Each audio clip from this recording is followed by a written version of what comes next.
ଗୋଟେ ପାହାଡ଼ର ଗୋଟେ ଝରଣାଟେ ଥିଲା। ବର୍ଷା ଦିନେ ସେ ଝରଣାରେ ପୁରା ବହୁତ ପାଣି ଥାଏ ହେଲା। ହୁଁ। ସେ ଝରଣା ଗୋଟେ ସମସ୍ତେ ଆସିକି ପାଣି ଦିଅନ୍ତି। ଇଏ କରନ୍ତି। ତ ଥରେ ଏମିତି ଝରଣାରେ ପ୍ରାୟ ସଡନ ପୁରା ଜୋର ବର୍ଷା ହେଲା। ଗୋଟେ ବାଘଟେ ପାଣି ପିଇଥିଲା। ସେ ବାଘଟା ପୁରା ପାଣି ପିଇଲା ବେଳେ ଏତେ ଜୋରେ ବର୍ଷା ହଉଚି ତା ଗୋଡ ଖସିଗଲା। ସେ ଝରଣାରେ ସେ ଭାସି ଭାସି ଯାଇକି ତଳକୁ ପଳେଇ ଆସିଲା। ବାଘଟା ଆଉ ପହଁରି ପାରିଲାନି ଝରଣାରେ ତଳକୁ ପଳେଇ ଆସିଲା। ତ ତାକୁ ଗୋଟେ ଦେଖିଲା ଗୋଟେ ବାଘଟା ପୁରା ଚିଲଉଥିଲା ବଞ୍ଚା ବଞ୍ଚା ବଞ୍ଚା ଚିଲଉଥିଲା। ତାକୁ ଗୋଟେ ଛୋଟ ପିଲାଟା ଦେଖିଲା ଝରଣା ତଳେ ଯୋଉ ଘରେ ଆଦିବାସୀ ମାନେ ରହୁଥିଲେ ଦେଖିଲା। ତ ବାଘଟାକୁ ବଞ୍ଚେଇବ ବୋଲି ସେ ଭାବିକି ଗୋଟେ ବାଉଁଶଟେ ଫୋପାଡ଼ିଲା। ତ ବାଘଟା ଆଡୁ ଉଠିକି ଆସିଲା ବାଉଁଶଟାରେ। ତ ଆସିକି ଛୋଟ ପିଲାଟାକୁ କହିଲା ଧନ୍ୟବାଦ ତୁ ବଞ୍ଚେଇଛୁ ବୋଲି ମୁଁ ତତେ କେବେ ଖାଇବି ତୁ ଆସେ ପାହାଡ ଉପରେ ଜଙ୍ଗଲରେ ଆସିକି ବୁଲିବାକୁ। ଗୋଟେ ବୁଲେଇକି ଆସିବି। ସେ ଛୁଆଟାକୁ ତା କଥା ମାନିକି ତା ପିଠି ଉପରେ ବସେଇ ଗଲା ପାହାଡ ବୁଲିକି ଆସିଲା। ତାମାନେ ତା ଘର ଲୋକ ଦେଖିକି ବାଘଟାକୁ ପୁରା ଡରିଗଲେ। ତ ଭାବିଲେ ମାରିଦେବେ ହେଲେ ସେ ବୁଢା କହିଲା ନାଇଁ ଆକୁ ମାରନି ମୁଁ ବଞ୍ଚେଇଛି ତ ତାକୁ ବୁଲେଇକି ନେଇକି କହିଲା।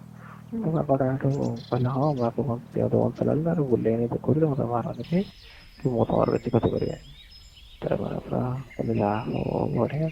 ତ ଛୋଟ ପିଲାଟା ବାଘଟା ପୁରା ସାଙ୍ଗ ହେଇଗଲେ ସବୁବେଳେ ଯାଇକି ଜଙ୍ଗଲରେ ବୁଲାଇକି ଜଙ୍ଗଲରେ ମୁଣ୍ଡରେ ବସେଇଲେ।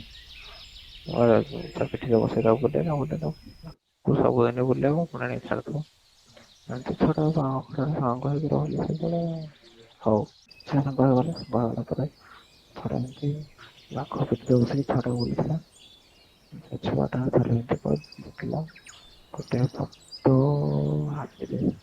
ତ ବାଘଟା କହିଲା ମୁଁ ତୋ ପିଠିରେ ବସିଲେ ମୁଁ ଜଙ୍ଗଲ ସାରା ଦେଖିପାରୁନି ଯଦି ମୁଁ ୟା ପିଠିରେ ବସିବି ତାହେଲେ ଆହୁରି ବହୁତ ଜିନିଷ ଦେଖିପାରିବି ଜଙ୍ଗଲରେ। ତ ବାଘଟା କହିଲା ନା ନା ଯଦି ତୁ ଖସି ପଡ଼ିଲେ ପୁରା ତଳେ ପଡିଯିବୁ ବହୁତ ଖଣ୍ଡିଆ ଖାବରା ହବ ମରି ବି ଯାଇପାରୁ। ତ ନା ନା ତା ଉପରେ ବସିବି। ତ ବାଘଟା ହାତୀକୁ କହିଲା ଆକୁ ତୋ ପିଠିରେ ବସା ଜଙ୍ଗଲ ବୁଲେଇକି ଦେଖା ମୁଁ ସବୁ ବର୍ଷ ବୁଲୁଛି। ତ ହାତୀଟା ହେଠୁ ବାଘ କଥା ମାନିବାକୁ ବାଧ୍ୟ ନହେଲେ ବାଘ ଖାଇଦବ ହାତୀକୁ। ତ ହାତୀ ତା ପିଠିରେ ବସିଲାନି ଯେତେବେଳେ ଜଙ୍ଗଲ ଦେଖା ସେ ଛୁଆଟା ପୁରା ଖୁସି ହେଇଗଲା। ଜଙ୍ଗଲ ଦେଖିଲା କିନ୍ତୁ ସେ ହାତୀ ପିଠିରେ ବସିଥିଲା ତ ହାତୀ ଉଚ୍ଚା ଉପରେ ବସିଛି।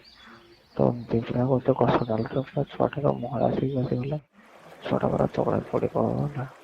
ତଳେ ପଡିଗଲା ବାଘ ପଡିଗଲା ଉଡିକି ଗଲାବେଳେ ଛୁଆଟା ଅଲରେଡି ଖସି ପଡି ସାରିଲାଣି।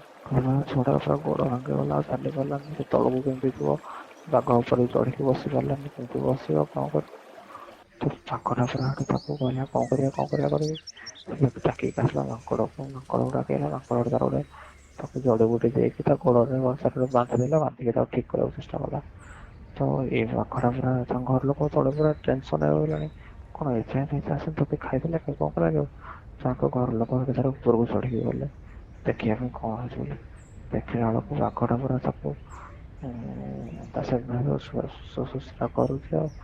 ପଡିକି ବାଘଟା ମୁହଁରେ କେମିତି ହେଲା କଣ ହେଲା ବାଘଟା ସବୁ କଥା କହିଲା। ତାପରେ କହିଲେ ତାପରେ ତାକୁ କାନ୍ଧେଇକି ଧରି ତା ବାପା ପଳେଇ ଆସିଲା ତଳକୁ। ତ ତାକିକି ଗଲା ପରେ କହିଲା ଆଉ ମୁଁ ବି ଏବେ ଯିବି ସେ ବାଘଟା ପାଖକୁ ମତେ ବହୁତ ମନେ ପଡୁଛି। ମୋ ଭୁଲ ପାଇଁ ମୁଁ ଆକ୍ଚୁଆଲି ଖସି ପଡିଲି ବାଘର କିଛି ଭୁଲ ନଥିଲା। ମତେ ବାଘ ମନା କରିଥିଲା କିନ୍ତୁ ମୁଁ ଜିଦି ଧରିକି ବସିଲି ବୋଲି ମୁଁ ପଡିଗଲି। ତ ଏମାନେ କହିଲେ ହଉ ଯା ଖାଲି ବାଘ ପିଠିରେ ବସିବୁ ଆଉ କୁଆଡେ ଯିବୁନି ସେ ସବୁ ଠିକ ଦାୟିତ୍ୱ ନବ। ବାଘ ପିଠିରେ ବସି ବାଘ ବଡିଲା ଡାକିଲା ଚିଲେଇ ତା ବାଘ ଦୌଡ଼ିକି ଆସିଲା ତା ପାଖକୁ ତାକୁ ନେଇ ପୁଣି ପିଠିରେ ବସେଇକି ବୁଲେଇଲା। ବା ସରିଲା ସେ ଲସ ଟି ବଞ୍ଚିଲା।